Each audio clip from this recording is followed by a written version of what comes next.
갈라디아서 4장 26절부터 31절까지 제가 읽습니다. 오직 위에 있는 예루살렘은 자유자니 곧 우리 어머니라. 기록된 바 잉태치 못한 자여 즐거워하라. 구로치 못한 자여 소리질러 외치라.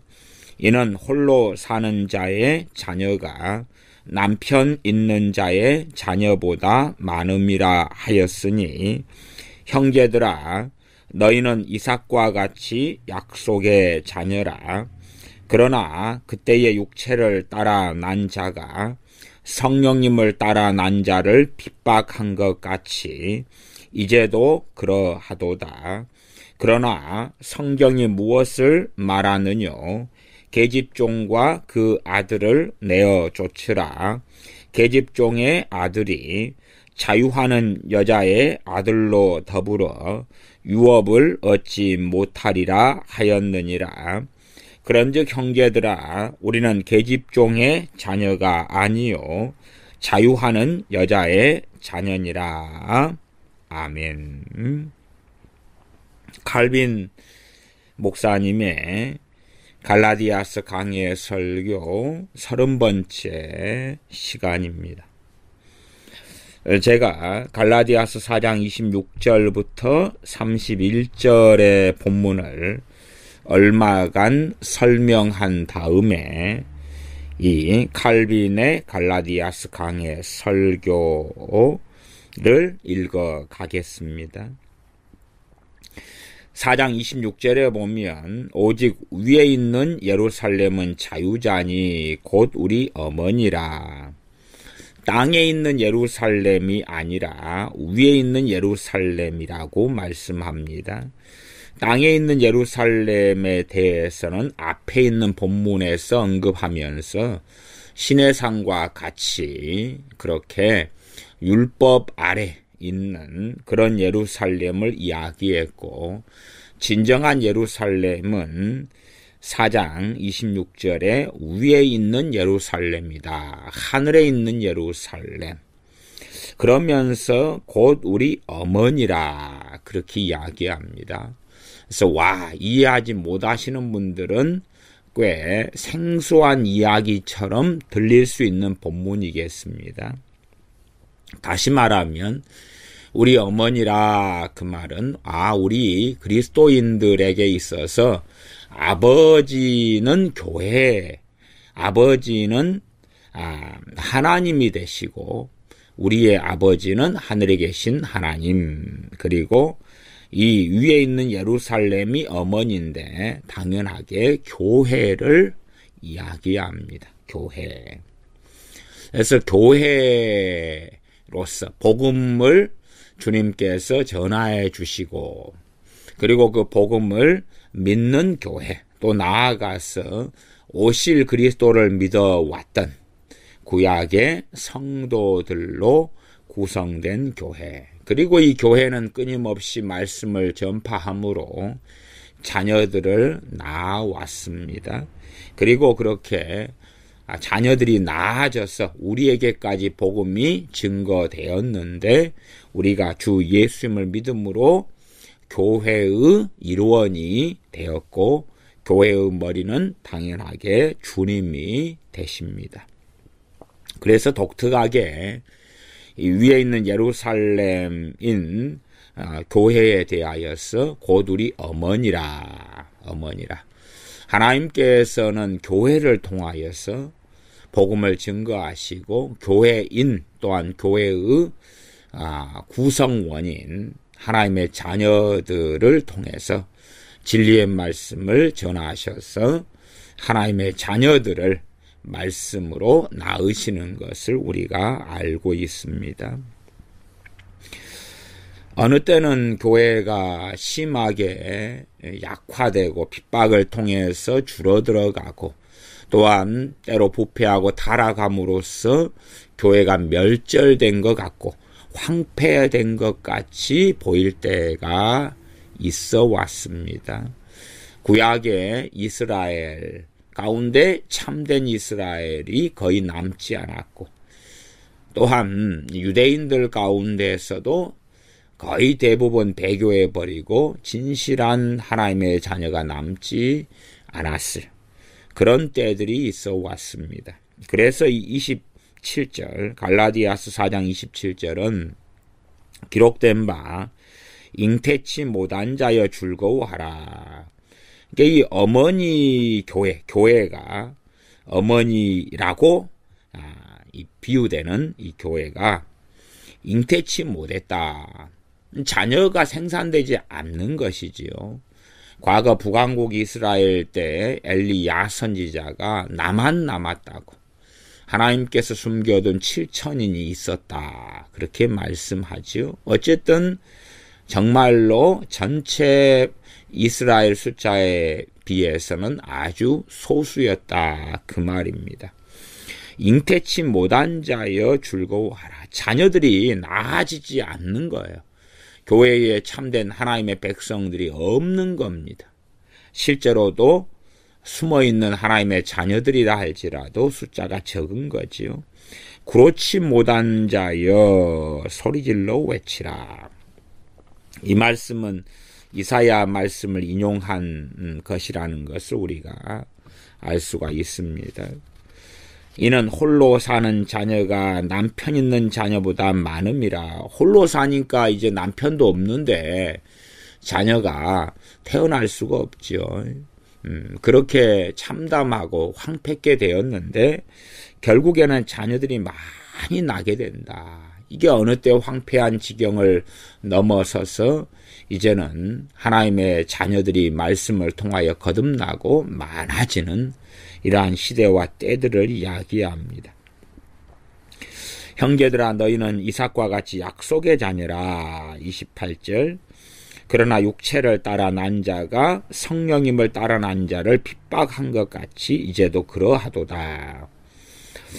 이것에 대해서 기본적으로는 육체를 따라 난 자와 성령님을 따라 난 자, 교회 안에서 육체를 따라 난 자, 하나님의 자녀인 것 같이 하나님의 자녀가 아닌 자들, 그 다음에 하나님의 진정한 자녀들. 그런데 육체를 따라 난 자들이 숫자가 훨씬 많기 때문에 성령님을 따라 난 자를 핍박을 했다.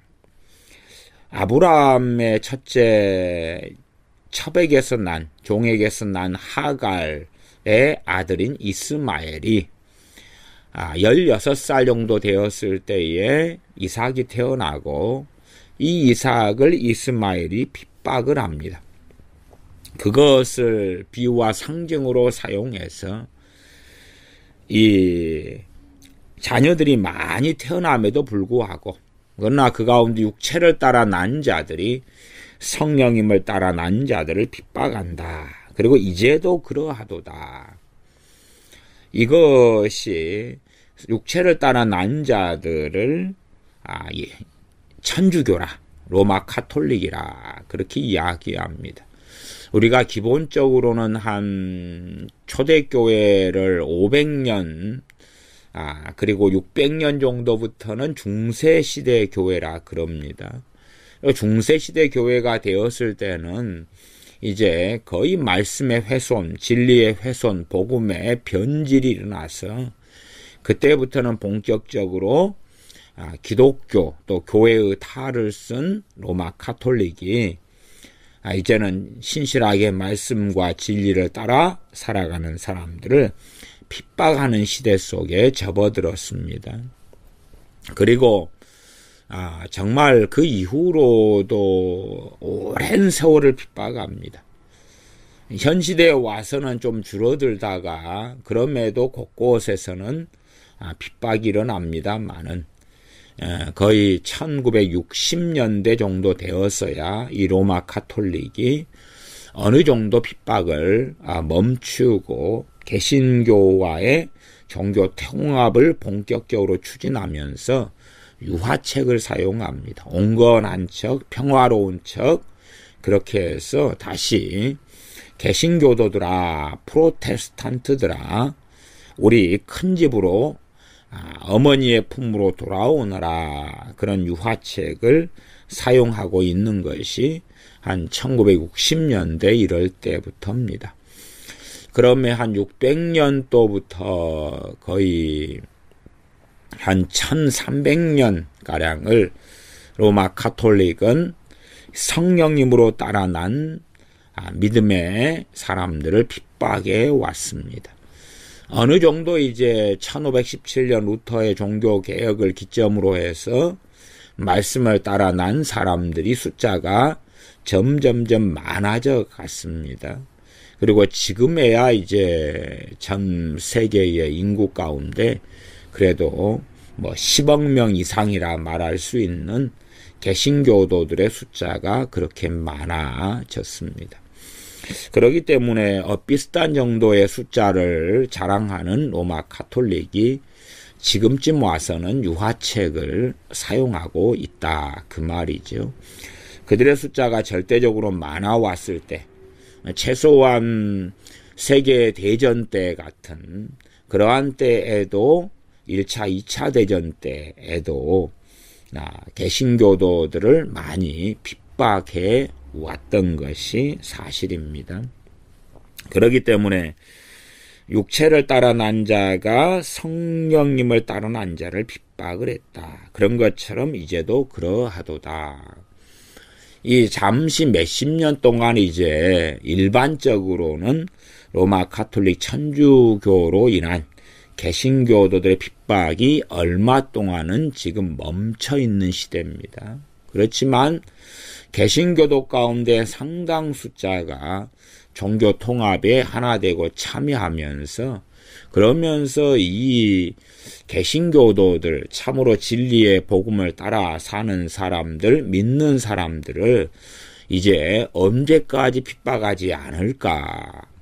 다시 어느 때에는 핍박이 일어나게 되고야 말 것입니다. 과거부터 그래왔던 것처럼 로마 가톨릭 천주교가 개신교도들을 그렇게 오래지 않아서 본격적으로 또 핍박하게 되어져 갈 것입니다. 아직은 숫자가 비등비등하기 때문에 좀 참고 있는 것이라 로마 가톨릭도 로마 가톨릭에 수장되는 교황이 유화책을 아직까지는 사용하고 있지요. 그러나 우리 한국에서도 절반 이상의 교회들과 목회자들이 종교 통합, 천주교와 신앙과 직제 일치 협의와 하나 되는 속으로 들어갔기 때문에 오래 가지는 않을 거라 그렇게 예측할 수가 있습니다. 그러면 갈라디아서 4장 29절처럼 그러나 그때의 육체를 따라 난 자가 성령님을 따라 난 자를 핍박한 것 같이 이제도 그러하도다. 그렇지만은 결과적으로 이 육체를 따라 난 자, 겉으로의 기독교인, 로마 가톨릭 같은 또 종교 통합에 앞장서서 복음을 훼손시키는 그런 육체를 따라 난 자들, 또 나아가서 기독교인이라고 하면서 공산주의를 받아들이고 사회주의를 받아들여서 좌파 목사들이 된 자들, 뭐 그런 자들도 육체를 따라 난 자들인데 겉으로는 하나님을 잘 섬기고 믿는 척한다 그 말입니다. 그러면 아마 요즘 시대에서는 상당히 중요한 구절 중에 하나가 이 갈라디아서 4장 29절이 되는 것 같습니다. 육체를 따라 난 자가 성령님을 따라 난 자를 핍박한 것 같이 이제도 그러하도다. 그러면서 성경의 결론이 무엇이냐? 그러면 30절 계집종과 그 아들을 내어 쫓으라. 계집종의 아들이 자유하는 여자의 아들로 더불어 유업을 얻지 못하리라. 결국은 천국에 들어가지 못하고 구원받지 못한다 그 말입니다. 아브라함의 아들로서 이스마엘은 태어났으나 그러나 아브라함의 유업을 얻지 못했던 것처럼 이것을 비유로 사용하여서 그래서 하나님의 나라의 유업을 육체로 따라 난 자들이 외면적 표면적 기독교인이라 예수님을 믿고 하나님을 섬기노라 하는 이러한 로마 가톨릭 천주교를 비롯한 종교 통합과 하나 되은 육체로 난 자들이 유업을 얻지 못할 것이다 하는 하나님의 판결이 떨어져 있습니다. 물론 이렇게 유업을 얻지 못하는 것은 이 땅에서는 보지 못하겠죠. 이 땅에서는 거의 참된 하나님의 교회는 잠깐 동안의 시간들을 제외하고는 핍박받는 교회로서 존재하게 되는 것입니다. 물론 일부의 지역들, 미국이 기독교로 강성할 때, 이럴 때 미국은 제외되겠지만, 그러나 전반적으로는 핍박받는 기독교로 계속하여 교회는 남게 되어져 옵니다. 지금 중국 같은 경우도 시진핑을 통해서 얼마나 자신의 명령을 따르는 삼자교회가 아니면 지하교회 또한 가정교회라고 일컫는 교회들은 핍박을 심하게 받고 있는 시대로 다시 돌입해 가고 있습니다. 북한은 또한 얼마나 그러합니까? 그러면서 이렇게 핍박을 받고 있는 교회라도 그런지 형제들아 우리는 계집종의 자녀가 아니요 자유하는 여자의 자녀니라.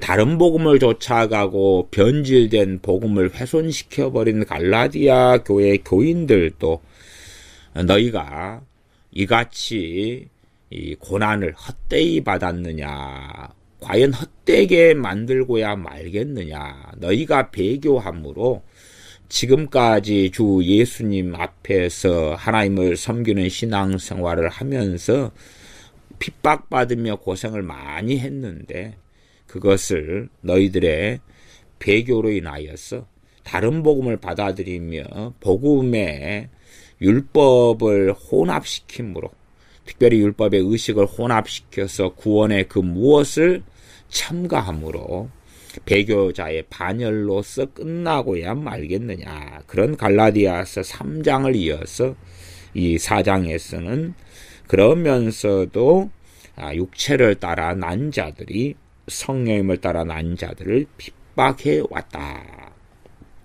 그러면 일반적으로는 초대교회 때는 주로 교회를 핍박했던 주된 세력이 유대인들이었습니다. 유대인들. 그래서 유대인들이 헬라인들을 선동하기도 하고 직접적으로 다수는 유대인들이었죠. 유대 지역에서나 혹은 유대인들이 좀 많은 디아스포라로서 있었던 지역들도 유대인들이 중심 세력이 되어서 교회들을 핍박해 왔습니다. 그렇게 말한다면은 이 유대인들도 초대교회 그리고 그 이후에는 육체를 따라 난 자들이 되었습니다. 그러나 유대인들의 숫자가 이제 적어진 다음에는 핍박의 주체가 유대인들에서 천주교, 타락한 교회인 로마 가톨릭으로 그 공이 넘어가게 되어져 왔습니다. 그리고 각 나라들마다 어쨌든 한 1960년 몇 년도까지는 그래도 가능한 대로 개신교도들의 숫자가 소수였기 때문에 핍박을 계속 해왔던 나라, 민족 지역들이 많아왔습니다. 이러한 전제 속에서 제가 칼빈의 갈라디아서 강해 설교 30번째 강해를 읽어 가겠습니다. 전체를 다 읽는 건 아니고 띄엄띄엄 제가 볼 때에 핵심적이다 하는 부분들을 중심으로 읽어 가는 것을 이해해 주시기 바랍니다. 자신이 기독교 신자며 하나님의 이름과 관련이 있다고 큰소리치는 사람들 가운데에서 사생아가 많습니다. 사생아는 하나님의 자녀가 아니다 그 말입니다. 이러한 까닭으로 비록 그들이 세상 사람들의 눈에는 기독교인인 것처럼 보일지라도 하나님께서는 그들을 인정하지 아니합니다. 그들이 거듭나고 하나님의 가족으로 입양되기 위해서 필요한 순수한 하나님의 복음의 진리인 선한 씨를 부패시켰습니다. 우리가 진정으로 정결하고 완전한 선한 씨인 복음의 진리에서 태어나지 않았다면 과연 우리에게 무슨 유익이 있겠습니까? 사도 바울은 여기 이 갈라디아서 4장 26절 본문에서 거룩한 성 예루살렘, 위에 있는 예루살렘을 우리의 어머니라고 말합니다. 성경이 나타내는 본래의 의미를 왜곡시키는 자들은 하나님의 참된 자녀가 아니고 하나님을 그들의 아버지라고 부른다 할지라도 그들은 거짓말장이며 위선자들입니다. 로마 가톨릭은 교회라는 말을 아주 경솔하게 사용해 오고 있습니다. 이 시대의 로마 가톨릭 교인들은 교회라는 말을 그들의 모든 잘못을 덮어버리는 방패로 사용합니다. 하나님의 말씀은 오히려 그러한 로마 가톨릭 교인들에 대해서 반대하기 때문에 로마 가톨릭 교인들은 교회라는 말을 잘 활용해서 그들의 위선을 덮고 또한 자신을 진정한 교회로 만들기를 좋아합니다. 오늘날에도 우리가 교회라는 말을 사용할 때에 하나님의 이름을 입 밖으로 내면서 우리가 하나님의 진정한 교회라고 말한다 할지라도 하나님의 말씀이 하나님 말씀이 그들의 진정한 교회인가 그렇지 아니한가에 분별하는 핵심이 되어지는 것이지, 스스로 교회라고 말하면서 그들의 숫자를 자랑하고 그들의 의식을 자랑한다 해서 교회가 아닌 것이며, 확실히 하나님께서는 그러한 자들을 하나님의 가정에서 추방하시고야 말 것입니다. 하나님께서는 교회를 모든 믿는 자의 어머니라고 부르셔서 이 땅에 있는 교회를 크게 영예롭게 해 주셨습니다. 이것은 우리들로 하여금 교회는 이 세상에서 하나님의 진리를 지탱해 주는 기둥이라고 한 사도 바울의 말을 생각나게 해 줍니다. 디모데전서 3장 15절입니다. 디모데후서 3장 15절을 제가 읽어보면, 내가 지체하면 너로 하나님의 집에서 어떻게 행해야 할 것을 알게 하려 함이니, 이 집은 하나님의 집은 살아계신 하나님의 교회요 진리의 기둥과 터니라. 교회가 진리의 기둥과 터라. 그런 구절이 디모데전서 3장 15절입니다. 계속 읽습니다. 이 말씀은 진리는 우리처럼 변덕스럽고 변심하기 쉽고 거짓에 빠지기 쉬운 죄인들에 의해서 유지될 필요가 있다는 뜻이 아닙니다. 어떻게 하나님의 진리가 우리와 같은 불안정한 사람들의 어깨에 달려 있을 수 있겠습니까? 오늘날 하나님의 진리를 사람들에게서 가리고 숨기기 위해서 교회라는 말을 사용하는 잘못이 범해지는 것을 흔하게 볼 수 있습니다. 로마 가톨릭 신자들이 자신을 교회라고 매우 오만하고 공개적으로 선언하는 것은 죄가 아니고 무엇이겠습니까? 그들은 하나님의 말씀을 짓밟아 버리고 있습니다. 사실 그들은 그들의 마음속에서 짜맞춘 것을 주저하지 않고 받아들이면서도 하나님의 말씀에 대해서는 더 이상 언급하지 않습니다. 지렁이와 배설물에 불과한 인간이 자신을 하나님과 동등되게 생각하는 것을 보십시오. 이것들은 모두 소위 교회의 주관 아래 이루어집니다. 로마 가톨릭은 자신들을 교회라 그러죠. 그리고 그 교회의 통치권자인 하나님의 대리자로 교황, 하나님의 대리자이기 때문에 성경에 가감할 수 있는 권세가 있다고 주장합니다. 그래서 성경에 가감하고, 그러기 때문에 성경 66권도 자세히 다루지 않지만 그 외에 위경, 가경, 성경이 아닌 것들을 추가로 해서 하나님의 말씀이라고 주장하고, 그 외에도 마리아 무죄의 설, 마리아 승천, 그런 것부터 시작해서 벨해교한 것을 진리라고, 교리라고 만들어서 사람들로 하여금 믿게 만들고 있습니다.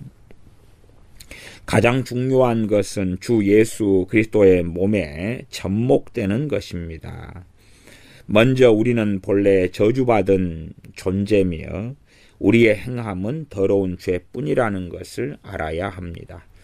우리는 마귀의 포악한 지배를 받고 있고, 그것을 피할 수 있는 길은 하나님께서 인자하시고 긍휼하심으로 인하여서 우리를 구원해 주시는 것뿐입니다. 우리는 이 문인 주 예수 그리스도의 은혜를 통해서만 하나님의 집으로 들어갈 수 있습니다. 교회가 우리를 하나님의 자녀로 낳는 방법은 우리가 말해왔던 썩지 않는 씨를 통해서입니다. 그러나 참으로 이 말씀을 통해서 유익을 얻기 위해서는 명심해야 할 점이 두 개가 더 있습니다. 첫째로, 우리는 하나님의 말씀을 읽어보거나 들어보지도 않고 하나님을 믿는 자라고 주장하는 그러한 자들이 되어서는 안 됩니다. 그러한 자들은 성령님께서 모든 것을 환상이나 그와 유사한 것을 통해서 그들에게 계시하실 것으로 생각하고 있습니다. 요즘에 많은 크리스찬 부모들이 자녀에게 환상이나 계시나 혹은 주님이 직접 나타나셔서 만나 달라는 둥 그런 웃기는 기도들을 많이 합니다. 그러나 하나님께서는 하나님의 말씀을 통하여 그의 자녀들을 낳으신다는 사실이고, 그러므로 하나님의 말씀을 통하여 사람들은 거듭나는 것입니다. 그러나 사람들은 뭔가의 환상, 계시, 예언을 통하여 사람들이 거듭나는 것처럼 착각하지요. 제가 계속 읽겠습니다. 사실은 그러한 사람들은 하나님의 말씀의 가르침을 멸시합니다. 이런 식으로 사탄과 그의 계략에 미혹되지 않도록 주의하십시오. 우리 가운데서 가장 큰 자와 높은 지위에 있는 자들까지도 사람이 가질 수 있는 가장 높은 영광은 하나님의 자녀가 되는 것입니다. 따라서 우리가 이 땅에서 살아가는 동안에 하나님의 말씀에서 유익을 얻는 것을 우리의 임무로 삼는 것이 가장 중요합니다. 하나님의 말씀에는 영적인 생활을 하게 하는 비결이 있습니다. 왜냐하면 만약 하나님께서 우리에게 말씀을 통하여 중생케 하셨다면 우리는 죽을 때까지 우리 자신을 또한 성경 말씀의 가르침으로 양육해야 하기 때문입니다. 죽을 때까지 하나님의 말씀으로 우리를 양육해야 한다. 이 하나님의 말씀이 우리의 영혼을 위한 유일한 양식입니다. 마치 우리는 더 이상 하나님의 말씀을 배울 필요가 없는 사람처럼 거만하고 건방지게 하나님의 말씀을 무시하는 일이 없어야 합니다. 우리는 매일매일 우리에게 주어지는 하나님의 말씀의 가르침을 받아들여야 하고, 이렇게 해서 참된 교회의 진실한 자녀가 되기 때문입니다. 이것이 중요합니다. 두 번째는 우리에게는 통찰력이 있어야 하며 짐승과 같이 되지 말아야 합니다.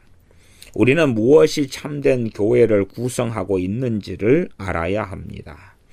하나님의 말씀이 보탬이 없이, 가감이 없이 성실하게 전해지는 모든 곳에서 하나님의 백성들이 나타납니다.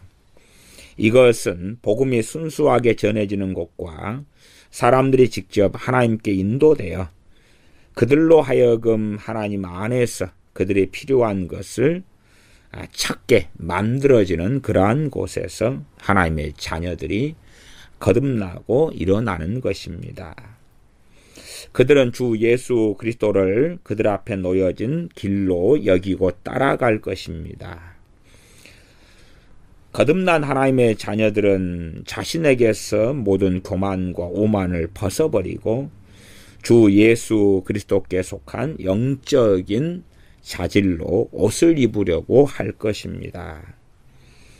모든 영광과 가르침은 하나님의 집, 즉 우리의 어머니가 되는 참된 교회에서 나옵니다.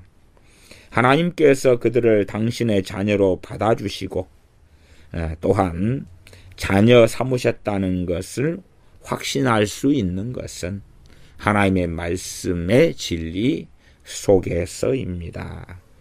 물론 우리의 마음이 둔하고 어리석어지지 않는다면 확실하고 틀림이 없는 분별법이 이것이라고 나는 단언합니다.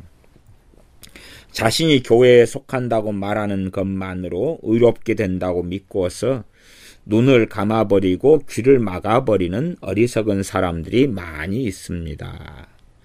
사실은 그러한 사람들은 사탄과 그의 속임수와 그의 거짓말과 그의 악습을 따르는 것입니다. 사도 바울은 이 갈라디아서 이 본문에서 이사야 선지자의 말씀을 인용합니다. 이사야 54장 1절이지요. 언뜻 보아서는 하나님께서 이 땅에 있는 당신의 교회를 폐하신 것처럼 보였으나 하나님의 택함을 받은 사람들은 아주 조금 남아 있어서 과연 하나님의 교회 또한 하나님의 말씀의 역사는 어찌 되었나 하는 그러한 참담함 같은 것을 보게 될지라도 어느 때가 되어져서 하나님의 말씀에 순종하는 이러한 사람들이 일어나는 것을 말씀을 통하여 봅니다. 그럼에도 불구하고 참된 교회는 이 땅에서 승승장구하지 못한다는 것을 알아두어야 합니다.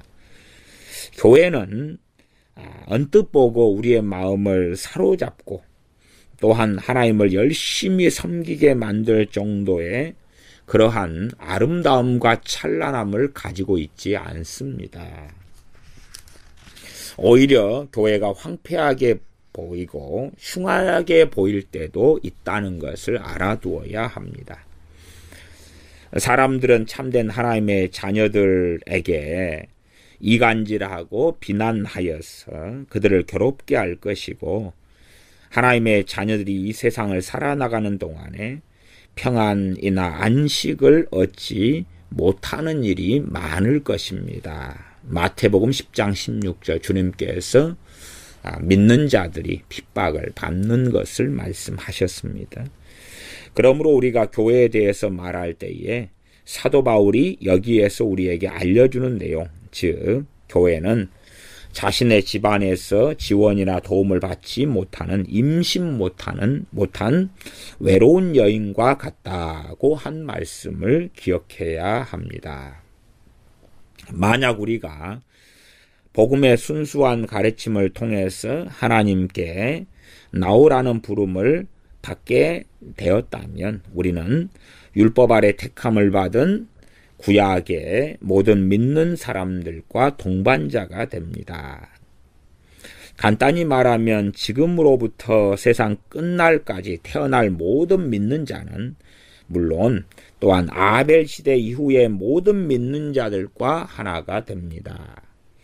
로마 가톨릭 신자들은 그 수가 방대하고 많다는 것을 자랑하지만 이사야 선지자는 그들을 비웃고 있습니다. 왜 그렇습니까?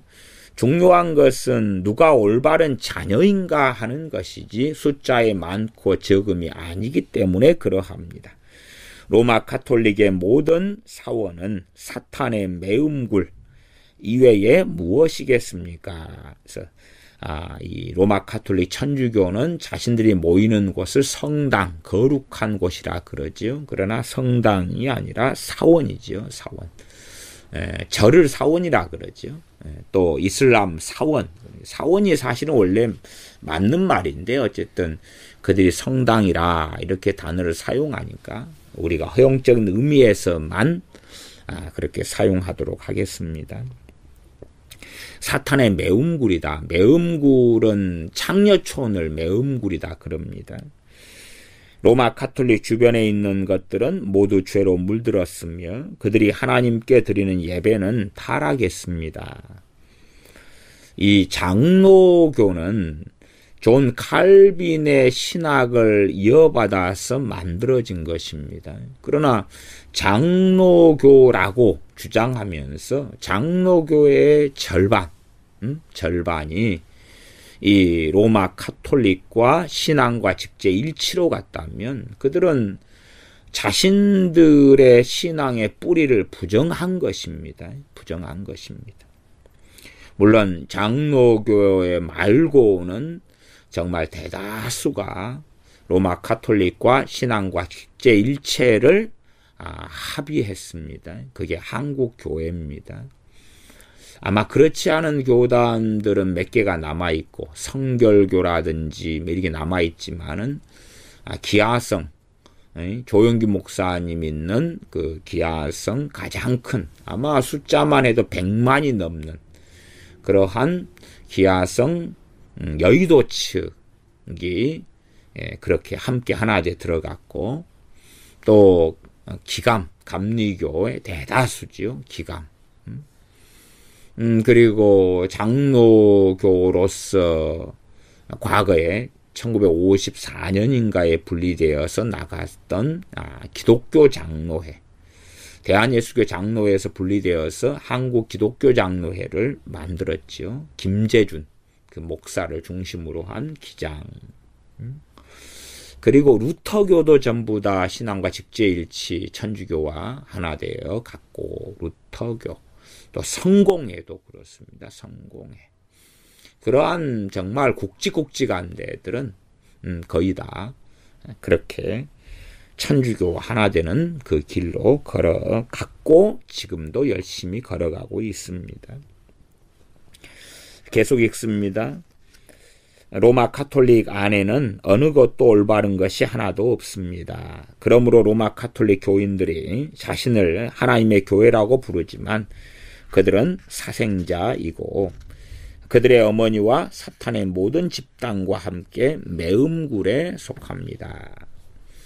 이 불쌍한 로마 가톨릭 신자들에 대해서 말하자면 그들로 하여금 파멸에 이를 때까지 그들의 길을 가게 내버려 두십시오. 왜냐하면 그들은 기꺼이 자신의 몸을 사탄의 소굴에 내던지려고 하고 아무런 지식이 없는 불쌍한 맹수처럼 헤매고 있기 때문입니다. 모든 믿는 자는 마치 야곱의 후손처럼 아브라함의 자녀이며 하나님의 참된 선민이라고 기록되어 있습니다. 갈라디아서 6장 16절. 갈라디아서 6장 16절 본문은 15절부터 제가 읽어보면 할례나 무할례가 아무것도 아니로되 오직 새로 지으심을 받은 자뿐이니라. 무릇 이 규례를 행하는 자에게와 하나님의 이스라엘에게 평강과 긍휼이 있을지어다. 새로 지으심을 받은 자, 그게 6장 15절이고 6장 16절은 하나님의 이스라엘. 그래서 육체적인 이스라엘인 유대인을 이야기하는 게 아니라 예수님을 믿는 자로서의 이스라엘을 이야기합니다. 그러니까 어떤 사람들은 대체 신학이다 뭐다 그러지만은 성경에서는 이스라엘이라는 어떤 특정한 육체적 아브라함의 자손을 이야기하는 본문과 내용이 있고 그 다음에 참으로 믿음의 조상 아브라함의 후손들인 그 사람이 육체적인 유대인이든 헬라인이든 이방인이든 할 것 없이 예수를 믿는 사람들을 성경은 이스라엘이다 이렇게 언급하고 있습니다. 대체 신학하고는 좀 전혀 다른 이야기입니다. 대체 신학은 유대인들이 이제 크리스찬으로 대체되었다. 그런데 그런 것하고는 말이 다른 이야기입니다. 다른 것이에요. 대체돼 버리면 유대인 가운데 메시아닉 주들은 불신자가 된다는 이야기와 같으니까 말이 안 되는 거지요. 누구든지 예수를 믿는 사람들은 이제 이스라엘입니다. 접붙여진 바 된 이스라엘이지요. 계속 제가 읽습니다. 사도 바울은 우리가 우리의 공로나 우리 자신의 인격에 자신감을 갖는 것을 바라지 않고 우리의 품위는 오로지 하나님의 은혜와 사랑으로 우리에게 주어진다는 것을 깨달아서 교만을 벗어버리기를 바라고 있습니다. 이런 면에서 하나님의 이름을 잘못 자랑하는 사생아들과는 다릅니다. 이 사생아들은 위선으로 가득합니다. 그들은 신에 대한 덕과 마찬가지로 자신의 자유의사, 공적, 고해성사 이러한 것들을 이야기합니다. 간단히 말하면 사생아들은 교만으로 부풀어 있습니다. 그러나 우리 자신에 대해서 말하자면 우리에게는 소망이 있습니다. 하나님께서는 복음을 통해서 우리의 아버지가 되셨고 또한 이 세상이나 우리 자신이나 다른 피조물에 의하지 않고 예수님만으로 인하여 얻어진 천국의 유업이 우리를 기다리고 있습니다. 예수님께서는 바로 하나님이심에도 불구하고 사람이 되셨기 때문에 우리는 주 예수님 안에서 하나님의 유업을 누릴 수 있게 되었습니다. 따라서 만약 우리가 복음 위에 굳게 서고 구원에 대한 확신을 갖고 싶으면 우리는 우리의 덕이나 우리의 선이나 장점 등에 대한 생각을 품어서는 안 되고 나아가서 우리의 능력으로 구원에 무엇을 공헌할 수 있다고 믿어서는 결코 안 됩니다. 오히려 은혜로 인하여 믿음으로 우리에게 주시는 하나님의 구원을 주 예수 그리스도를 통해서 주시는 구원을 받아들이기만 하면 됩니다. 예수 그리스도는 반쪽의 구주가 아니시고 완전하신 유일한 또한 제1의 구주이십니다. 우리가 하나님의 축복을 받을 수 있는 유일한 방법은 복음을 통하는 것입니다. 구원은 하나님 한 분에게서 찾아야 하고 또한 우리에게 허락하신 하나님께 마땅히 감사해야 한다고 가르쳐 줍니다. 하나님께서는 우리에게 무언가를 보상할 의무가 있으시지 않습니다. 하나님께서는 우리에게 빚진 것이 아무것도 없기 때문에 그러합니다.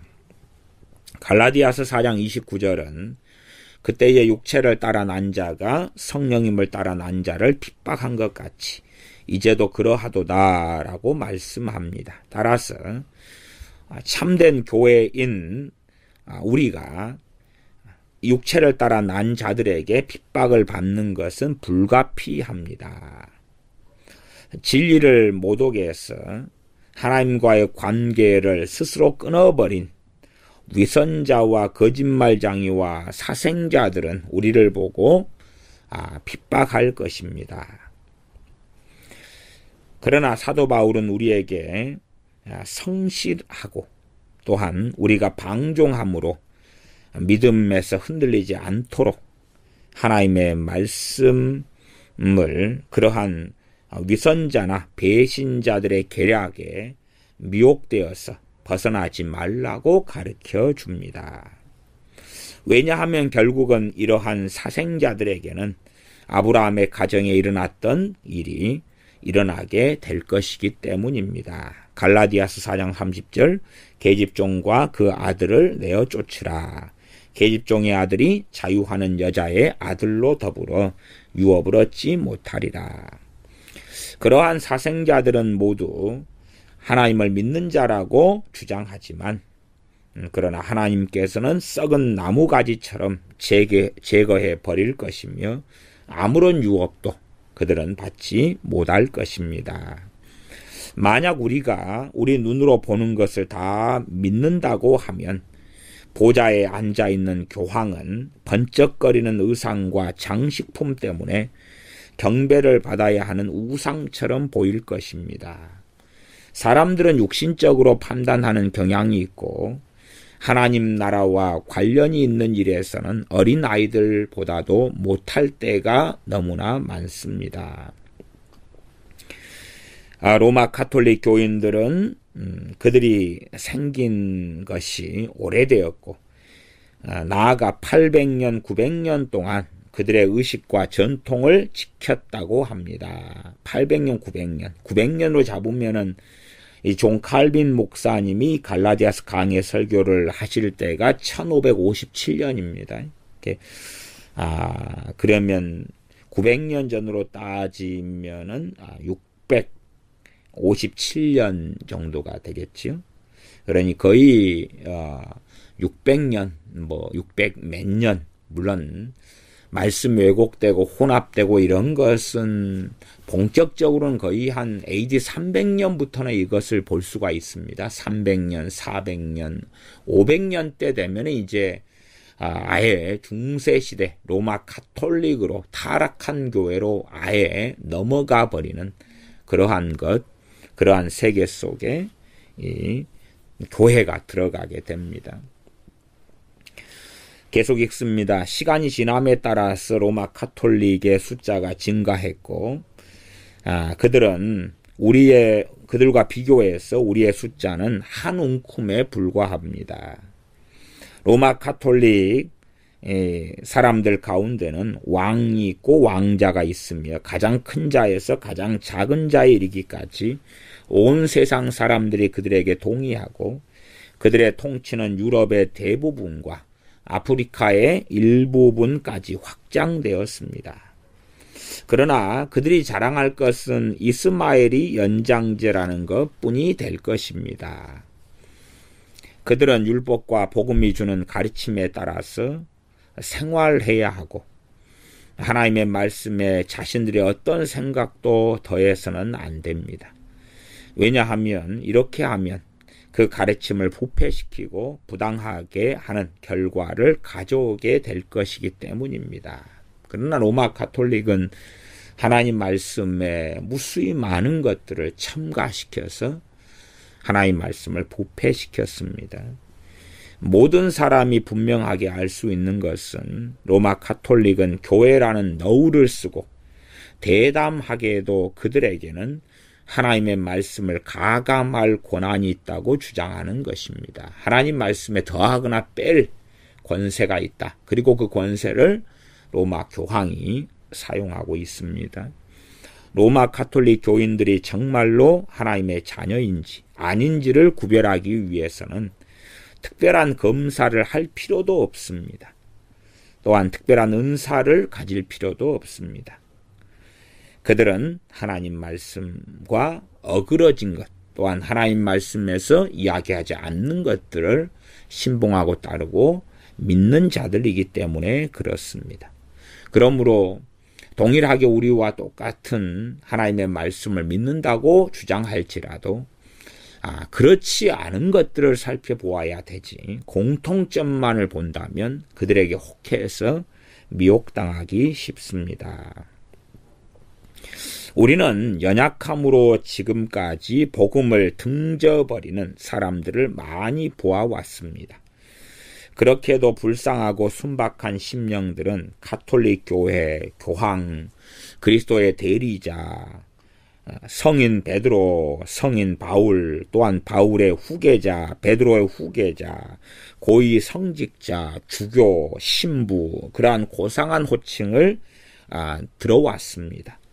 이런 것들이 그들 앞에 놓여지니 이 불쌍한 친구들이 혼란스럽게 되어서 로마 가톨릭 속에 들어가야 되겠다는 결심을 하게 되었습니다. 그들은 어린아이들을 무섭게 해주는 그러한 것과 같은 것의 포로가 되었습니다. 하지만 이렇게 배교하는 일은 믿음이 튼튼하고 하나님을 충성스럽게 따르는 사람들에게는 일어나지 않습니다. 영적인 어린아이들이, 하나님 말씀 안에 더 깊이 들어가지 못한 영적인 어린아이들이 로마 가톨릭으로 돌아가거나 또한 들어가 버리는 많은 일들을 우리는 목격해 왔습니다. 이삭이 이스마엘에게서 부당한 대우를 받은 것처럼 오늘날에도 이와 똑같은 일이 일어나는 것을 봅니다. 하나님의 자녀들은 로마 가톨릭에게 억압을 당하고 짓밟을 필 것이고 많은 순진한 영혼들이 그들의 주장에 미혹될 것입니다. 그들은 그들의 죄와 그들의 타락한 모습을 색을 칠해서 예쁜 색깔로 숨기지 않습니까? 그러나 사도 바울이 말한 대로 싸울 준비를 하고 우리의 믿음이 하나님의 진리의 원수들에 의해서 무너지지 않도록 해야 합니다. 이들은 내부에 있는 적들입니다. 로마 가톨릭은 내부에 있는 적들로서 이슬람 교도들이나 이교도와 같은 자들이 아니고 고위 성직자나 강력한 권한을 가진 지도자들처럼 교회 안에 진을 치고 있는 그러한 미혹된 자들입니다. 그러나 우리는 이에 놀라서는 안 됩니다. 왜냐하면 우리는 우리의 조상 이삭의 예를 통해서 말씀을 들어왔기 때문입니다. 과거에는 한 해방된 이후에 그랬던가요?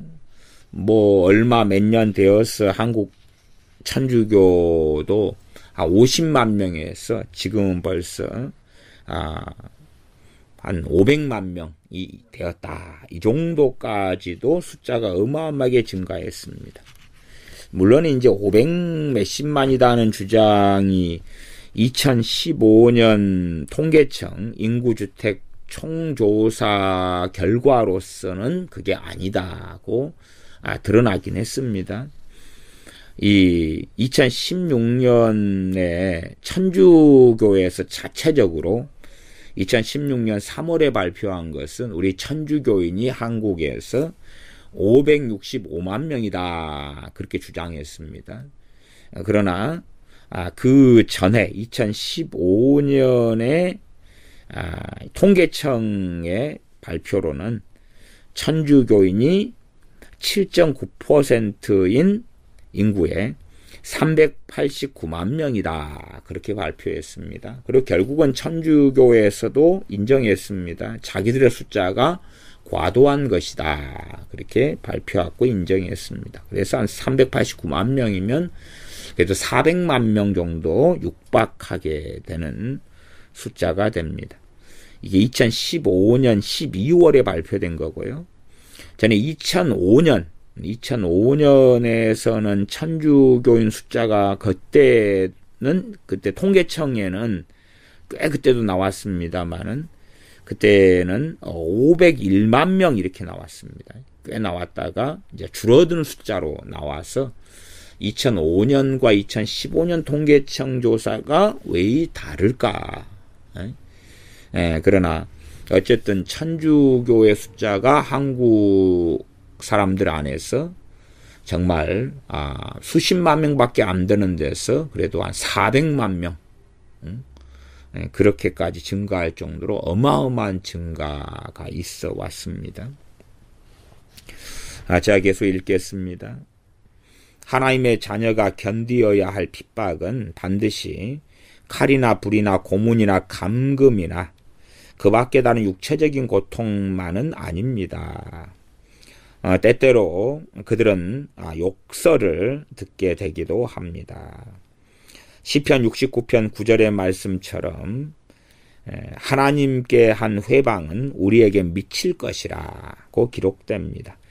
하나님의 이름이 훼손되거나 하나님의 명예가 어떠한 방법으로든지 손상을 당하게 되면 우리는 특별한 조치를 취해야 합니다. 하나님에 대한 공격과 모독이 이루어지면 우리는 가만히 있어서는 안 된다 그 말입니다. 이것을 믿는 사람들이 좀 더 깊이 있게 이해할 수 있었으면 좋겠습니다. 만약 어떤 사람이 우리의 부모님을 비난한다면 우리는 곧 자제력을 잃게 되고야 말 것입니다. 그러므로 하나님이 공격을 받고 사람들이 하나님을 비판하는 소리를 내게 되면 우리는 그것을 참아야 하고 노나 분을 내서는 안 되는가 할 때에 시편 69편 9절의 말씀은 주의 집을 위하는 열성이 나를 삼켰다고 기록됩니다. 주님께서도 부당한 잘못된 하나님에 대한 말씀에 대하여서 엄정하게 이 성전을 숙정하신 것처럼 그렇게 정결케 하신 것처럼 우리도 하나님을 위한 참된 열심을 가진 사람들은 이러한 일들이 우리에게서 있는 것을 발견하기도 해야 할 것입니다. 사람이 하나님의 영광을 손상시키거나 구원의 진리를 왜곡하거나 교회가 더러움으로 가득할 때에 우리는 단지 분하게만 여겨서는 안 되고 행동해야 합니다. 이슬람 교도들과 이방인만이 복음의 적이 아닙니다. 예수 그리스도를 통해서 그들에게 주겠다고 하는 은혜의 가르침을 최대한으로 해치려고 하는 많은 위선자들이 바로 복음의 원수입니다. 내가 부탁하오니 자신이 하나님의 자녀라고 주장하는 우리의 내부에 있는 원수와 싸울 준비를 해야 합니다. 그들은 그들이 우리의 상관이라고 주장하고 그들이 연장자라는 것을 자랑하며 우리들로 하여금 열등감과 패배감을 느끼게 만들고 있습니다. 로마 카톨릭이죠. 하나님의 이름이 모독을 당하거나 누군가가 생명을 가져다주는 가르침을 없애버리려고 할 때마다 우리는 첫째는 괴로워해야 하고 하나님의 말씀이 훼손되는 것이 우리의 괴로움이 되어야 하고 그것은 우리가 육체적인 고통을 당할 때보다 심해야 합니다. 진실한 가르침을 손상시키는 로마 카톨릭은 음식물을 독극물로, 생명을 죽음으로, 광명을 흑암으로 변화시키는 자들입니다. 이 세상 일에 빠지지 말라는 것이 사도 바울이 우리에게 하는 경고입니다. 우리의 생각과 감정은 하늘로 향해야 하고 복음을 통해서 우리에게 주신 은혜에 집중되어야 합니다. 우리는 우리 자신의 생명보다 이러한 목적을 달성하기 위해서 더 용감하게 싸워야 합니다. 만약 우리가 악한 자들이 하나님을 모독하는 것을 보고 거기에 대항하여 어떤 행동을 취하더라도 우리의 열정이 이성을 잃었다고 말할 수 없습니다. 왜냐하면 그들의 계획과 책략을 통해서 영적인 삶을 가져다 줄 유일한 가르침인 하나님의 말씀을 그들은 변조하고 왜곡하고 있기 때문입니다. 끝으로 오늘날 자신이 교회에 속한다고 자랑하며 장자의 권리를 주장하는 자들 모두는 서자이기 때문에 쫓겨날 것입니다. 하나님의 진리에 대항하여 싸우는 자들을 애워싸고 있는 번쩍번쩍하는 것들에 속지 마십시오. 그들의 독재는 무력과 핍박 등으로 유지되고 있습니다. 그러나 그들은 상속자가 아니기 때문에 결국은 쫓겨나고 말 것입니다.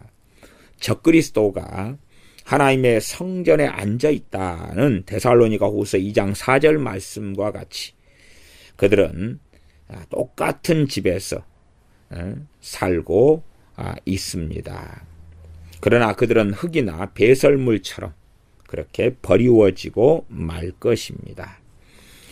우리는 하나님께서 하나님의 진리를 더 널리 전파하시고 주 예수 그리스도께서 말씀의 검과 능력으로 원수들을 꺾으실 때까지 인내하며 기다려야 합니다. 우리는 흔들리지 않는 믿음 안에서 굳건하게 서야 합니다. 그래서 아무리 우리가 멸시와 비판을 당해도 견디고 승리할 수 있도록 복음의 가르침에 의지하고 있어야 합니다. 그렇지 않으면은 하나님의 복음의 말씀 우리가 굳건히 붙잡고 있지 않으면 우리는 실망하게 될지도 모릅니다. 우리는 확실히 하나님 앞에 주님께서 재림하실 때에 모이게 될 것이고, 우리가 하나님의 귀한 말씀을 배운 것이 헛되지 않았다는 것을 주님께서 재림하실 때에 알게 될 것입니다. 또한 우리가 인간의 어리석은 허구를 포기하고 오직 생명을 가져다 주는 순수한 시인 복음의 진리를 통해서만 생명을 찾으려 했음이 헛되지 않게 될 것입니다. 이 양식만이 끝까지 우리를 먹여주고 우리를 살찌울 수 있습니다.